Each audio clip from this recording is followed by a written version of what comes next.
Hi friends, ఎలా ఉన్నారంతా? బాగున్నారా? ఈ మధ్య కోవా బన్ను బయట ఎక్కడ చూసినా చాలా ఫేమస్ అయిపోయింది. అది ఇంట్లోనే హెల్తీగా మనం ఎలా ప్రిపేర్ చేసుకోవచ్చు అనేది నేను ఈ వీడియోలో మీకు చూపించాలనుకుంటున్నాను. Let's get in to the video friends.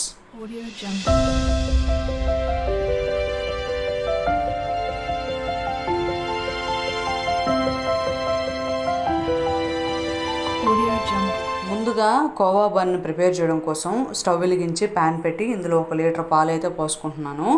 ఈ కోవా బన్ని ఇంట్లోనే మనం హెల్తీగా సింపుల్గా చాలా తక్కువ టైంలోనే ప్రిపేర్ చేసేసుకోవచ్చు. పాలు అనేవి మరగడం స్టార్ట్ అయిన తర్వాత మధ్య మధ్యలో కలుపుకుంటూ పాలని లో టు మీడియం ఫ్లేమ్లో ఉంచి మరిగించుకోవాలి. పాలు ఇలా బాగా పొంగడం అయితే స్టార్ట్ అవుతాయి. పాలు బాగా పొంగినప్పుడు పైన మేగడలాగా కడుతుంది కదా, చూస్తున్నారు కదా, ఇక్కడ మేగడైతే ఫామ్ అవుతుంది. ఇలా మేగడ ఫామ్ అయినప్పుడు దాన్ని అంతా తీసి తిరిగి పాలల్లోనే కలిపేస్తూ బాగా కలుపుకోవాలి. ఇలా చేయడం వల్ల కోవా టేస్ట్ అనేది చాలా బాగా ఉంటుంది.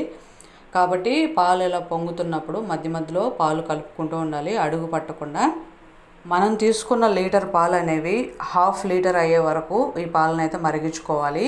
సేమ్ ఇదే ప్రాసెస్లో కలుపుకుంటూ మనకు ఒక 8 నుంచి 10 నిమిషాలు అయితే ఖచ్చితంగా పడుతుంది. ఇలాగే కలుపుకుంటూ పాలన్నీ 1/2 క్వాంటిటీ వచ్చే వరకు అయితే మరిగించుకోవాలి. ఈలోగా మనం అయితే ఒక చిన్న పని అయితే చేయాలి. దానికోసం 2 టేబుల్ స్పూన్ల నిమ్మరసం తీసుకొని దాంట్లోకి 2 టేబుల్ స్పూన్ల వాటర్ అయితే యాడ్ చేసి దీన్ని ఒకసారి అంతా బాగా కలిపేసుకొని కాసేపు అలా పక్కన పెట్టాలి. పాలు అనేవి 1/2 క్వాంటిటీకి ఆల్మోస్ట్ అయితే వచ్చేసాయి. ఇప్పుడు పాలలో మనం ఈ నిమ్మరసాన్ని కలిపేసుకోవాలి. కలిపి కాసేపు 1 మినిట్ అలా పక్కన ఉంచేసి దాని తర్వాత కలిపితే పాలు అనేవి విరిగిపోతాయి. ఒకవేళ మీకు ఇప్పుడు పాలు విరగలేదంటే ఇంకో టేబుల్ స్పూన్ నిమ్మరసంని వాటర్ కలపకుండా వేసుకోండి. వేసి ఒక 1 మినిట్ ఆగిన తర్వాత మాత్రమే పాలను కలపాలి. ముందుగా కలిపేస్తే పాలు అనేవి సరిగా విరగవు. చూస్తున్నారు కదా, పాలు అనేవి విరగడం స్టార్ట్ చేసి గడ్డలుగా ఇలా కలుపుతూ మంటనైతే మీడియం ఫ్లేమ్లో ఉంచి బాగా కలుపుతూ ఉంటే ఇది కాస్త దగ్గర పడిపోతుంది. ఈ కోవా బన్ చేయడానికైతే ఎక్కువ ఇంగ్రీడియంట్స్ ఏవి అవసరం లేదు. చాలా అంటే చాలా సింపుల్గా మనం చేసేసుకోవచ్చు. చూసారు కదా, చాలా దగ్గర పడిపోయింది. ఇలా దగ్గరికి వచ్చిన తర్వాత నేనైతే ఒక 100 గ్రామ్స్ చక్కెర అయితే తీసుకుంటున్నాను. చక్కెర మొత్తం ఒక్కసారి కాకుండా ఒక 2 టైమ్స్గా అయితే నేను వేసుకుంటూ కలుపుకున్నాను. ఇది ఇలా బాగా దగ్గరగా లైట్ బ్రౌన్ కలర్ వచ్చింది కదా, ఇలా బాగా దగ్గరగా రావాలి. ఇలా కాస్త చిక్కబడిన తర్వాత దీంట్లో 1 టేబుల్ స్పూన్ యాలకుల పొడి వేసుకుంటే సరిపోతుంది. ఫ్లేవర్ కోసం యాలకుల పొడి వేయడం వల్ల ఫ్లేవర్ అయితే చాలా బాగుంటుంది. ఇప్పుడు దీంట్లోనే ఒక 3 నుంచి 4 టేబుల్ స్పూన్ల నెయ్యి అయితే వేసుకోవాలి.